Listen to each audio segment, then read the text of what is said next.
Malam hari ini kita memperingati atau hari ini kita memperingati hari kenaikan Tuhan Yesus. Sebetulnya itu adalah puncak imannya kekristenan. Memang ada orang bilang Paskah itu puncaknya. Ya, itu adalah puncaknya karya Kristus. Itu adalah puncak pembuktian bahwa Kristus itu ya dan amin. Sedangkan kenaikan itu adalah bukti yang sekali lagi bahwa Kristus dengan benar bahwa dia memang turun ke dunia, naik ke surga untuk kemudian mempersiapkan segala sesuatunya. Nah, sebelum saya khotbahkan dengan judul yang Mari Datanglah itu, saya akan coba masuk ke sebentar ke masalah kenaikan. Apa sih sebetulnya kenaikan itu artinya apa?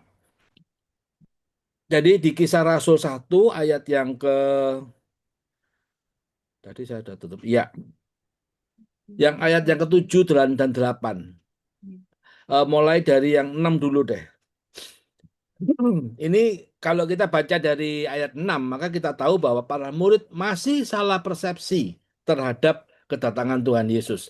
Maka bertanyalah mereka yang berkumpul di situ, Tuhan, maukah engkau pada masa ini memulihkan kerajaan bagi Israel? Loh. Dia marah murid itu pada saat Yesus disalib, down dia. Pada saat Yesus mati, down mereka. Pada saat Yesus bangkit, semangat lagi. Wah, Tuhanku dahsyat, kan begitu. Berarti habis ini merdeka. Itu dalam pikiran mereka, itu dalam keinginan mereka. Sehingga pada saat hari ke-40 yang sekarang kenaikan ini, maka bertanyalah mereka yang berkumpul di situ, Tuhan, maukah engkau pada masa ini memulihkan kerajaan bagi Israel? Dia berpikir, ini saatnya. Karena Tuhan itu selalu bekerja dengan angka-angka itu dipakai. Ada angka 7, ada angka 3, juga angka 40. Nah, kadang-kadang orang juga kalau saudara, orang tua, atau anak, atau siapapun yang meninggal, maka ada perayaan 40 hari. Sebetulnya nggak perlu-perlu amat, tetapi itu bukan perayaan ya, itu bukan syukuran. Itu adalah sebetulnya kita mengenang. Mengenang saudara kita, karena kita sudah 40 hari bisa tetap bertahan di dalam Tuhan. Harusnya begitu inti dari ucapan syukur atau kenangan yang 40 hari itu. Tetapi ya sudah kita jalankan saja apa yang baik, apa yang tidak baik, kita cut, kita potong. Jadi mari kita melakukan hal-hal yang baik. Kalau Tuhan memang bangkit dan naik ke surga pada hari ke-40 ya sudah, nggak apa-apa. Nanti kan pada saat Tuhan, Roh Kudus turun juga angka-angka itu yang dipakai oleh Tuhan. Kenapa demikian? Ya nggak apa-apa juga. Itu kan suka-suka Tuhan gitu kan. Nggak ada angkanya, harus ini, harus ini. Makanya ada orang yang bilang, dihitung ribet banget nanti Tuhan Yesus datang yang kedua kali tanggal sekian. Percaya saya pasti salah. Karena nggak ada itu suka-suka dia. Suka-suka dia. Makanya kalau kita baca di kitab Ibrani itu akan dibilang bahwa aku nanti datang itu kedatanganku seperti zaman Nuh. Zaman Nuh itu gimana? Orang nggak percaya semua. Pada saat itu banyak orang nggak percaya. Nah, makanya ya sudah, mari kita mempertahankan iman. Jangan sampai kita menjadi orang-orang yang tidak percaya pada saat mendekati hari-hari kedatangan Tuhan Yesus. Tetapi marilah kita menjadi orang yang percaya. Itu yang penting, itu yang paling harus kita pertahankan. Jangan mikir yang lain-lain, mikir ini, mikir itu, tetapi marilah kita menjadi orang yang percaya pada saat kapanpun. Bahkan sampai kita dipanggil Tuhan pun, kita ditemukan Tuhan sebagai orang yang percaya. Sehingga kita pun pada saat dipanggil Tuhan, itu langsung diletakkan di Firdaus. Kembali ke firman Tuhan, mengenai kenaikan.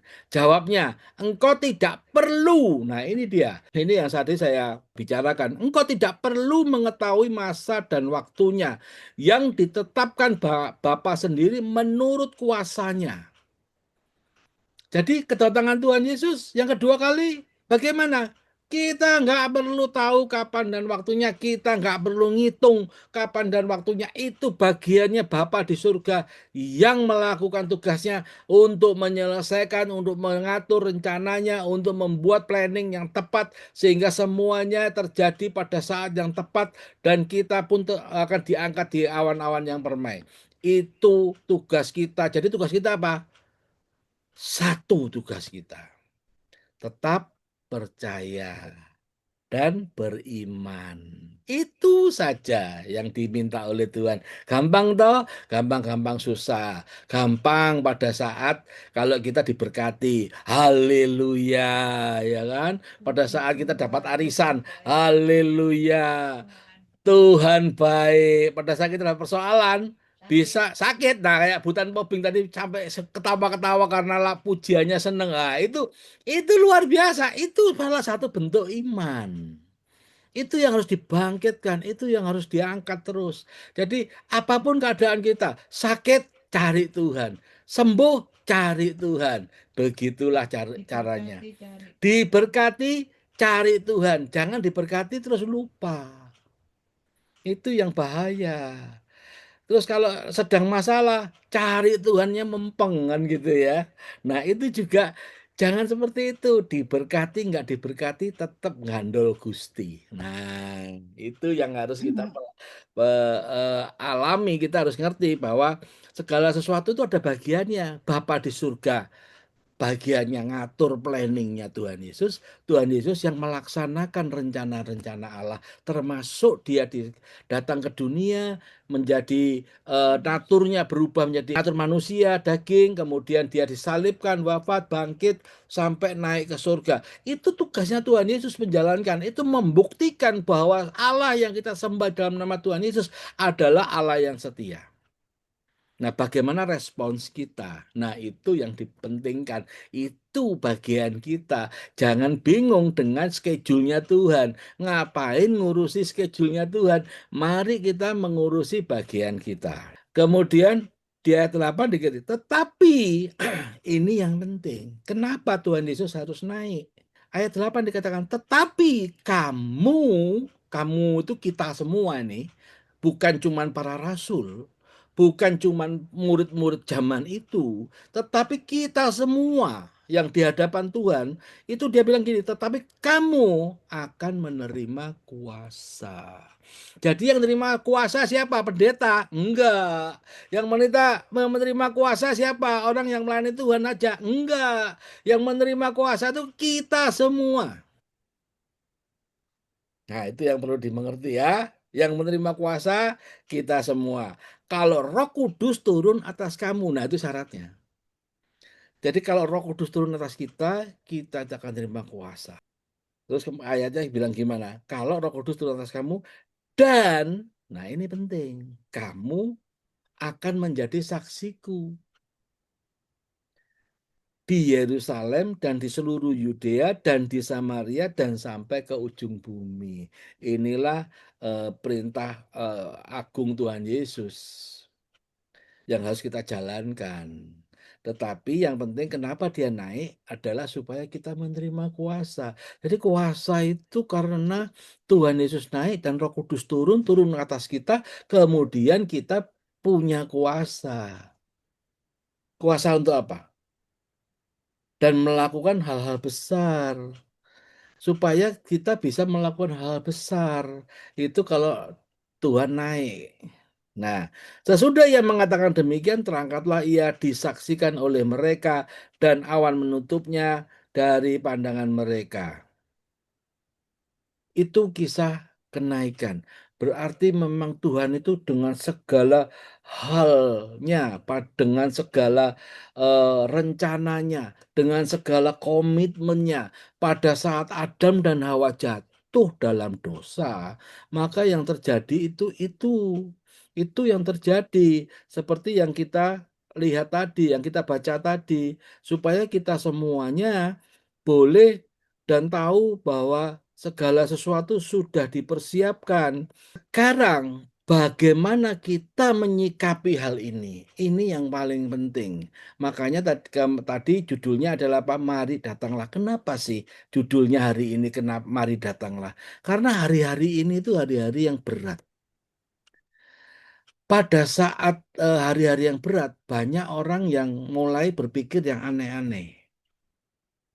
Jangan sampai kita punya pikiran yang aneh-aneh. Tadi di depan saya sudah singgung. Mata uang surga itu iman, bukan dolar, bukan rupiah. Kalau rupiah terpuruk, kalau dolar naik tinggi, ya sudah nggak apa-apa. Yang penting iman kita tetap bertahan. Sehingga kasih karunia Allah tetap terjadi dalam hidup kita. Itu yang harus kita pahami. Dan yang harus kita pahami apa?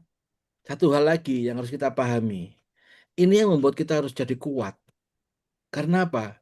Karena pada saat Tuhan Yesus memberitakan firman-Nya, pada saat Tuhan Yesus turun ke dunia, pada saat Tuhan Yesus disalib, pada saat Tuhan Yesus naik ke surga, pada saat Tuhan Yesus juga ngomong sama kita, Roh Kudus bicara sama kita, Roh Kudus memberikan janji-janjinya kepada kita. Pertanyaannya, tahu nggak kalau Trump bakal perang sama Iran? Sehingga dolar naik tinggi, sehingga situasi kacau. Sehingga bahan bakar sekarang solar deck bisa sampai hampir 30.000. Tahu nggak Tuhan? Tahu Bapak Ibu. Jadi jangan takut. Kita yang anak-anak Tuhan jangan takut. Solar boleh naik tinggi. BBM boleh naik tinggi. Tetapi iman kita harus tetap naik. Sehingga berkat Tuhan itu jadi naik gitu loh. Jadi ya santai saja, rileks saja. Berapa kali kita mengalami kenaikan BBM, berapa kali kita mengalami dolar naik tinggi, berapa kali kita mengalami krisis. Masih hidup toh? Masih hidup kan, masih makan kan? Nah, makanya kita mesti punya iman yang seperti itu. Bertahan di dalam Kristus. Apapun yang terjadi. Nah, sekarang balik ke judul khotbah tadi. Saya belum nyentuh judul khotbah ini, masih pembukaan ini. Kenapa sih Tuhan sampai turun ke dunia? Kenapa Tuhan sampai disalib? Kenapa Tuhan sampai bangkit? Dan segala macam cerita yang tadi saya sebutkan. Itu adalah karena dia sedang melakukan tugasnya untuk menyelesaikan dosa-dosa kita. Jadi, pada suatu ketika nih, pagi-pagi, Adam jatuh dalam dosa, makan buah pohon pengetahuan yang baik dan jahat, sehingga dia jatuh dalam dosa. Apa yang dilakukan Adam? Ini kan sebetulnya kisah awalnya yang membuat Tuhan akhirnya turun melakukan rencana keselamatan itu kan. Yang dilakukan Adam, dia sembunyi dan dia sedang membuat pakaian dari daun, dijahit, disambung-sambung jadikan pakaian. Tetapi sebetulnya pada saat itu Tuhan datang mencari Adam. Tahu nggak dia bahwa Adam sudah berdosa? Tahu. Tahu nggak Tuhan bahwa Adam, ketelanjangan Adam, dosanya Adam? Tahu nggak? Tahu. Tetapi apa yang dilakukan Adam? Dia bersembunyi karena dia malu. Dia berusaha menutupi dirinya, berusaha menutupi malunya dirinya, berusaha menutupi keadaannya. Padahal Tuhan sangat tahu. Makanya khotbah malam hari ini, mari datanglah. Artinya apa? Mari kita datang kepada Tuhan apa adanya. Itu loh maksudnya. Nggak usah kita berpikir, udah nanti aja kalau aku sudah diberkati. Nanti saja kalau aku sudah bertobat. Bahkan sudah bertobat. Nah itu. Nanti saja kalau aku sudah pulih. Nanti saja kalau aku sudah baik. Enggak Bapak Ibu. Tuhan datang mencari Adam dalam keadaan Adam sedang berdosa. Dia pun saat ini mencari kita. Walaupun kita berdosa, dia sedang mencari kita juga. Oleh sebab itu, mari kita datang kepada Tuhan tanpa tedeng aling-aling, tanpa situasi apapun, dan kita datang kepada Dia dan kita berhenti berusaha menutupi keadaan kita, menutupi dosa kita, menutupi situasi kita, sehingga kita pada akhirnya menjumpai Dia dengan daun pohon ara itu tadi. Nggak perlu. Bahkan kita lihat nanti pada saat Tuhan, Adam ketemu dengan Tuhan, Tuhan yang sudah mempersiapkan. Dia yang membuatkan baju yang lebih bagus dari kulit kulit domba. Dan itulah penggambaran dari pengorbanan Yesus untuk supaya kita diselamatkan.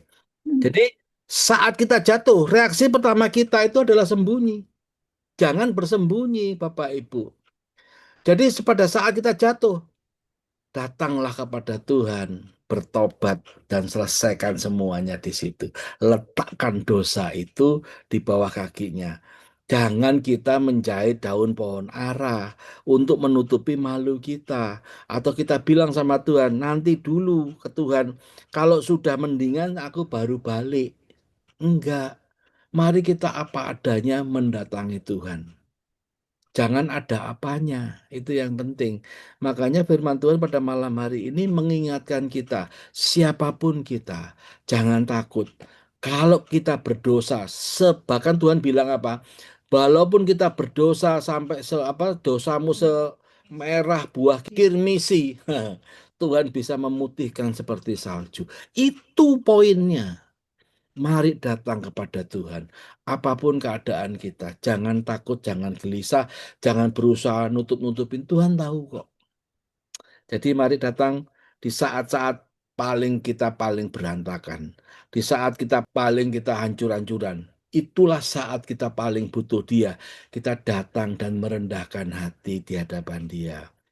Jadi kita jangan jangan berusaha menutupinya seperti Adam menutupi dirinya dengan pohon ara dan dia memberikan penjelasan Tuhan, aku begini karena lingkunganku, karena Hawa, karena ini ngomong sama Tuhan karena udah selesaikan semuanya. Jadi kita datang ke hadirat Tuhan bukan untuk bersekutu tetapi untuk bersidang, menyidang situasi. Karena kita ngomong itu karena ini, karena itu, karena ini. Nggak usah berdalih. Apapun keadaan kita, apapun situasi kita, nggak usah berdalih menghadap Tuhan dan menyerah. Jadi kita sibuk berdalih, kita sibuk menyalahkan orang, kita sibuk menyalahkan situasi, kita sibuk melihat keadaan yang tidak tepat. Jadi kita sibuk menjadi pengacara dalam hidup kita. Nah, ya kan gitu kan. Jangan seperti itu. Lepaskan semuanya. Jadi daun pohon ara itu pun juga akan hancur, kering dan hancur. Tetapi kulit yang dibuat oleh Tuhan itu lebih bagus dan tahan lama. Itu yang Tuhan siapkan. Jadi usaha kita untuk menutupi kesalahan dengan janji besok lebih baik atau pelayanan lebih giat atau tidak akan pernah tidak pernah itu tidak akan pernah cukup menutupi kekosongan hati kita. Mari kita datang kepada Tuhan, mari kita berserah kepada Tuhan, supaya kita semuanya menerima kasih karunia Dia. Dia adalah Allah yang setia, yang ditunjukkan oleh Dia pada saat Adam dan Hawa jatuh tadi. Dia berjanji akan menyelesaikan. Bahkan Dia bilang, keturunan perempuan ini akan menginjak ular.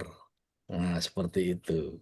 Itu janji Tuhan. Itu yang diingatkan kepada kita semua bahwa kenaikan Tuhan Yesus adalah karena Allah yang kita sembah itu setia, karena Dia tidak peduli dengan dosa kita pada saat kita menyerahkan diri kepada Dia dan kita bertobat, maka semuanya selesai. Yang penting itu kuncinya, datang kepada Dia dan bertobat. Jangan datang setelah merasa lebih baik. Percaya saya. Jadi bukan karena usaha kita kita diselamatkan. Itu yang penting Bapak Ibu. Itu yang harus dipahami. Bukan karena usaha kita, tetapi karena kehendak Dialah yang menolong kita. Jadi hari ini kalau ada hal-hal yang belum selesai, selesaikan. Kalau ada hal-hal yang ganjel, buang ganjelnya di hadapan Tuhan. Sehingga Tuhan bisa menerima kita apa adanya. Pada kenyataan Adam dan Hawa, Tuhan menolak daun pohon ara itu. Tetapi Dia memberikan ganti yang lebih baik lagi, yang lebih presisi. Pakaian kulit binatang itu butuh pengorbanan nyawa. Inilah poin ke pengorbanan Tuhan Yesus. Ada darah yang tertumpah agar Adam dan Hawa bisa tertutup dengan layak. Ini adalah bayangan dari salib Kristus. Ini kisahnya itu seperti itu, Bapak Ibu. Yesus adalah anak domba yang disembelih agar kita tidak perlu lagi memakai daun ara buatan tangan kita. Artinya apa? Kita tidak perlu berbuat segala sesuatu untuk kebenaran, tetapi kita serahkan itu kepada Tuhan dan Tuhan yang menyelesaikannya. Itu yang Tuhan mau. Jadi disalib semua rasa malu kita, argumen kita, kegagalan kita sudah ditanggung. Itu yang kita mesti tahu. Dan Tuhan tidak meminta kita memperbaikinya. Tuhan tidak pernah meminta kita memperbaiki. Tetapi dia minta kita bertobat. Berbeda ya. Itu dua hal yang berbeda. Jangan disamakan. Bertobat itu berbalik arah. Dan kita melakukan hal yang benar setelah itu. Dia meminta kita menukarkan kesalahan dan dosa kita itu dengan jubah kebenaran yang sudah dia kerjakan sampai tuntas. Seperti anak bungsu itu. Dengan kondisi dia berdosa, dia merasa bersalah, dia pulang ke rumah bapaknya, dan di rumah bapaknya dia mungkin datang itu sudah malu, sudah maunya, aduh, datang mau mati aja rasanya. Tetapi dia dengan tekad dia mau datang kepada bapaknya di yang rumah bapaknya, dan bapaknya dari jauh lari mendekati dia. Itu adalah gambaran Kristus. Dan anak bungsu itu adalah, mungkin itu salah satunya adalah kita yang setelah berdosa. Tetapi Tuhan tidak melihat itu semua, tetapi yang dia lihat adalah kemauan kita menjawab panggilannya. Mari datanglah. Jangan berpikir, jangan mengusahakan eh, segala sesuatunya. Tetapi datang dan bertobat, maka semuanya selesai. Demikian firman Tuhan. Jangan sampai karya Kristus mulai dari dia lahir ke dunia sampai dia disalib, kemudian mati, kemudian bangkit, kemudian naik ke surga. Itu jadi sia-sia karena kita berusaha untuk menjadi benar. Tetapi yang benar adalah kita datang kepada Tuhan. Dengan segala keadaan kita, jangan merasa malu, jangan merasa takut, jangan merasa aku sudah sangat berdosa, baiklah aku datang kalau saya sudah lebih baik lagi, sudah mendingan. Enggak perlu, datang saja. Itu pesan Tuhan pada malam hari ini, supaya kita semuanya dikuatkan, kita semuanya dimampukan, dan kita bisa berjalan di dalam Tuhan, dan kita juga dimenangkan oleh Tuhan. Demikian firman Tuhan pada malam hari ini. Saya selesaikan sampai di sini saja, tetapi kami percaya bahwa kasih karunia Tuhan selalu menyertai kita. Terima kasih Tuhan, hamba-Mu sudah selesai membagikan sebagian daripada firman-Mu. Biarlah Engkau Allah, Roh Kudus yang terus menolong, memberkati, dan melindungi kami semuanya. Bahkan Engkau yang membereskan dosa-dosa kami Tuhan. Sehingga kami boleh berjalan bersama-Mu Tuhan. Kami serahkan semua dalam kuat kuasa-Mu. Kami mau datang ke hadirat-Mu Tuhan. Kami mau menghampiri tahta kasih karunia-Mu Tuhan. Sehingga Engkau pun menyelamatkan kami. Terima kasih Tuhan. Kami serahkan semua dalam kuat kuasa-Mu. Dalam nama Tuhan Yesus. Haleluya. Amin.